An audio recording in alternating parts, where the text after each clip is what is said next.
All right, I started. We have a line. It is a beautiful line, but it's pretty easy to draw and write lines. And if you're curious how to actually make a line in computer programming, I was one of those dumb people that did not know how to do it. So me and Tyler got together and figured out how to draw a line, and we will make that line become a curve momentarily. So I have found it's much easier to think about a line as taking 2 points, the left side and the right side, stage mirror. We have, what is the left? Here. The left side over here and the right side over here. And we're going to describe everything in terms of 0 to 1.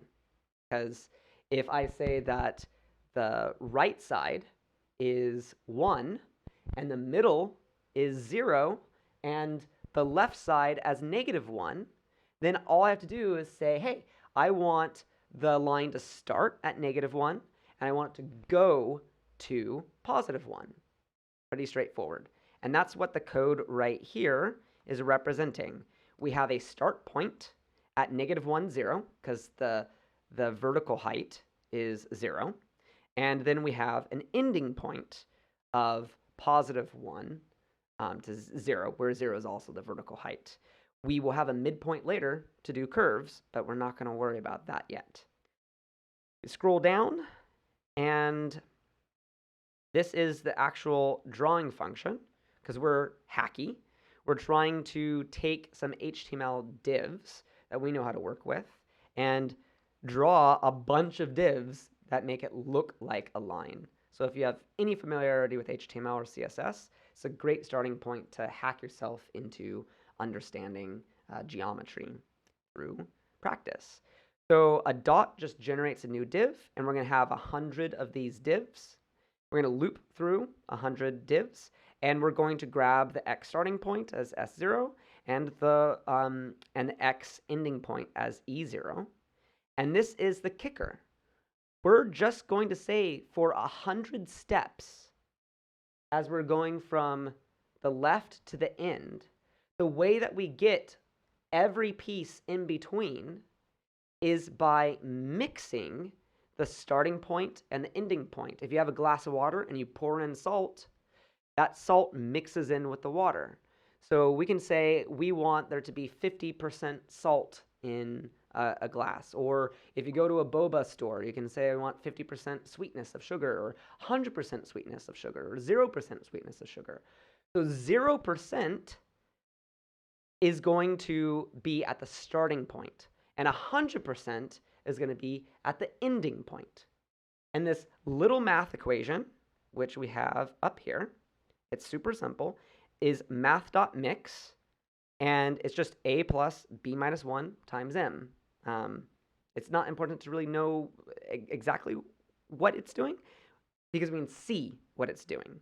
So we're going to say we want the current x coordinate at 0, at 0% to 1% to 2% to 3% to 4% to 50% to 100% to be a mix of the starting position and a mix of the ending position based off of some progress point. So P there is like 50%.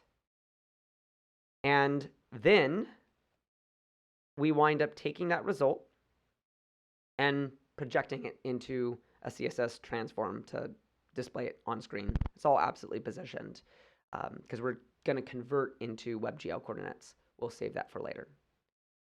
Now that we've drawn this line, we're going to modify the line to have a y coordinate. We're going to set the end to be top right and the beginning of the line to be bottom left. I can refresh. There we go. So now we have a diagonal line because we set it to be the starting point at -1 on x from 0 to -1, and then -1 on y. Then we also set the end point to be 1, 1, so 1 over here on x and then 1 up here. And when we math.mix -1, -1 to 1, 1, it draws that line because you just get the progression point of each. So now, by mixing across multiple dimensions, we can get diagonals. It gets even more fun when we come in and add a middle point that we're going to mix with. We will be able to draw a curve. So let's look at that. I'm going to bend it and flip it around and make it go all wiggly wobbly. So how do we now wind up go from a straight line to a diagonal line to now having a curve? Well, we're just going to mix things again. In class, you're probably going to be taught trigonometry and cosine and sine, all that wonderful good stuff that you should learn. But I wasn't smart enough to figure out why is cosine causing the curve in the first place. And I wanted to be able to figure it out from scratch on my own. So the way that we went about this after a bunch of trial and error with me and Tyler is we thought, okay, if I have my mouse and I can wiggle my mouse around if I want to modify the curve, it'd be really nice if we could have the dots gravitate towards my mouse.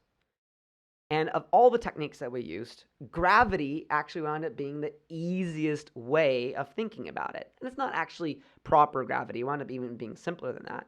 What we did are these other lines of code. So after we got the x coordinate and the y coordinate for in that diagonal line of where they should be at currently, we're then going to take the middle point, and that's updated by the mouse coordinate, by mouse. And we're just going to subtract the mouse's coordinate from where the dot in that line currently is at on the x coordinate, and then divide by 2 to just get some sort of smoothing effect. That gives us the distance between the mouse and where the x coordinate should have been, right? So the x coordinate should be right here, but then if my mouse is here, we're just calculating across what is the line between my mouse at this point and the x coordinate here.